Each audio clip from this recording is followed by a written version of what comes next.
Welcome to Apricot Cottage Studio. Today we're going to work on some grandparent cards. So I've got the lovely set called Treasures of Life. This is one of the $1 million salesperson's designs. And it's all about grandparents and new babies.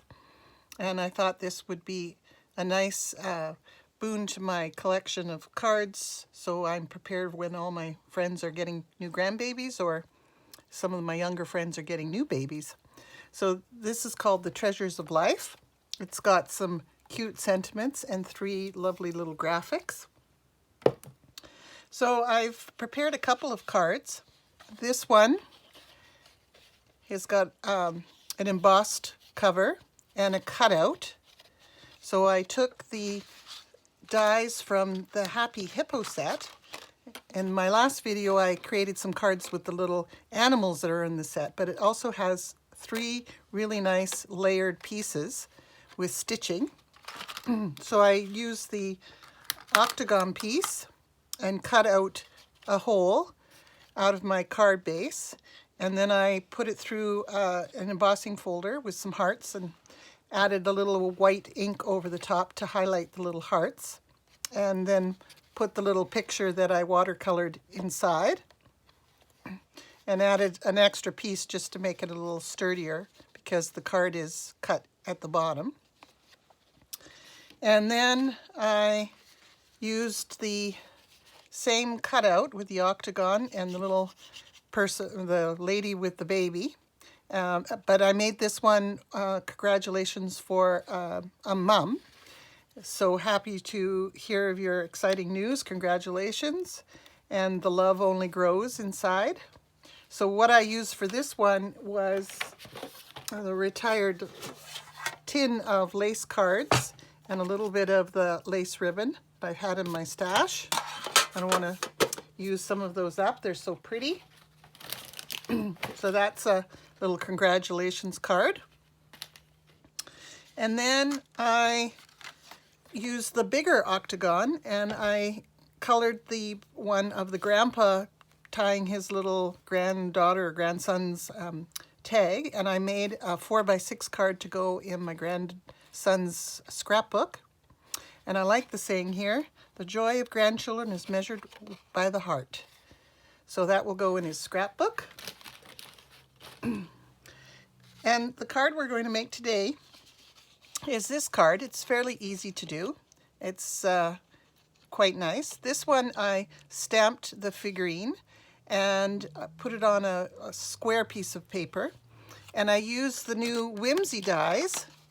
Now these dies are really interesting because they don't cut out. They just give a stitching design and really adds a lot of interest to your card front. And if you could see it just etched in there, so it highlights the design. So this card is pretty easy to make. I'm going to make 2 more. I'm going to make this one and this one. So for this card, you cut your card front by cutting it long ways. So you cut it at 4 1/4, and then you score it at 5 1/2. And I've cut a piece of designer paper slightly smaller. And what I'm going to do is I'm going to cut the card. So you can pretty well cut it where you like. I want to sort of make sure that I've got enough to glue on my design with my octagon. So I'm going to cut it here.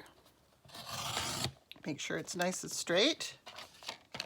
And then I'm going to cut the bottom part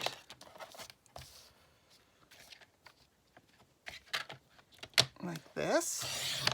So then I have a piece left over that will make another card.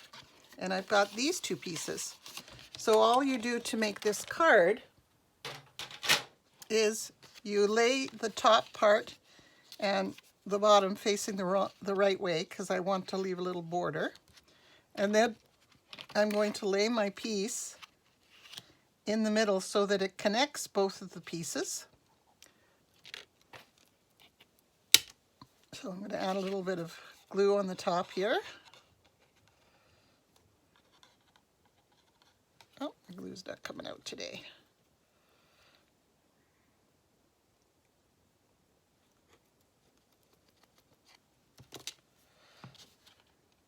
There we go.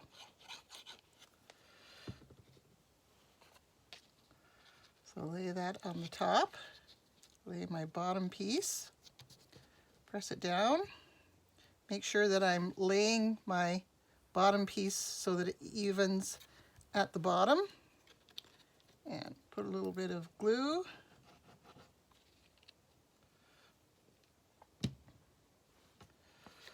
I like to use liquid glue for this so that it gives me a little bit of flexibility. There we go. And then inside my card, I'm going to do the little hands holding the I love you. Line it up with my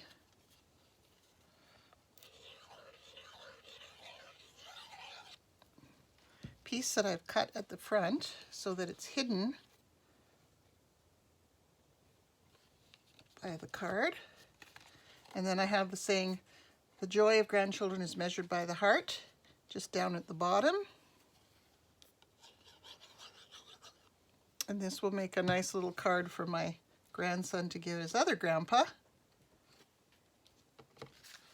Like that. Okay. This one, I've taken the scrap that's left over. I cut it in half. And I've got another piece that I've done. I'm going to show you how I watercolored that. I'm going to trim and leave a fairly wide border on either side of this. So it gets me 2 cards at once with a few additions.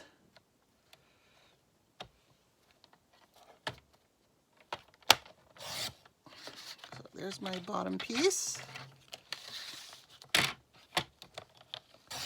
Here's my top piece. Again, I've got another scrap that I can use for another card.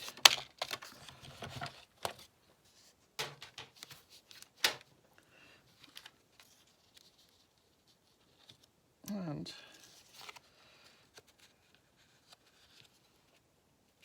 I think I'll flip this over so the paper shows a little bit more.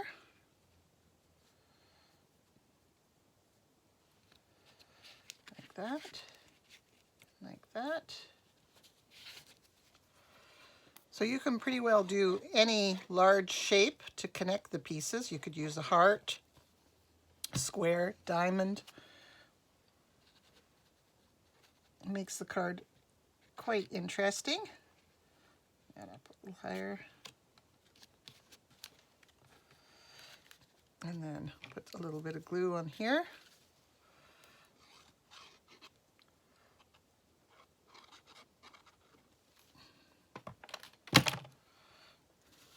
Make sure I've lined up my bottom piece. And then, oh, there we go. So there's this card.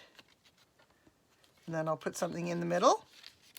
So to watercolor my figures quite easily, I stamped it on watercolor paper using my Stamparatus so I could get a nice dark image. And I have to use waterproof ink, so you can use Memento ink. If you're using Memento ink, it's a wise idea to make sure that it's really dry before you use this technique. Otherwise it will be kind of smeary. So I want to color the grandma's shirt. So I want to color around the edges, following the dark sides and the shadows that are already built in.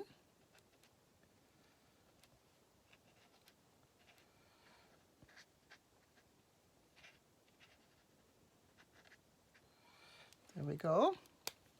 And then I take a water brush, dip it in a little bit of water, just a little bit, and then I can take some of that color.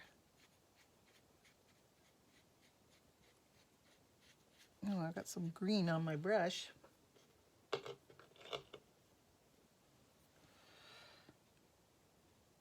There we go. And blend it in.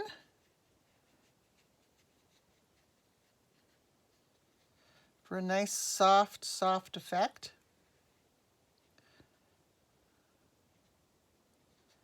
And this card could be a new mom card.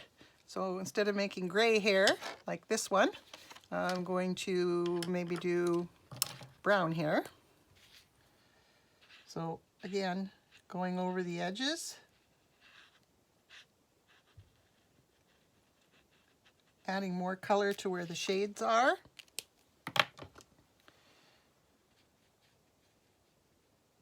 And then just pulling that color in. Thank you for joining me today. I hope you enjoyed this. Thanks for joining me at Apricot Cottage.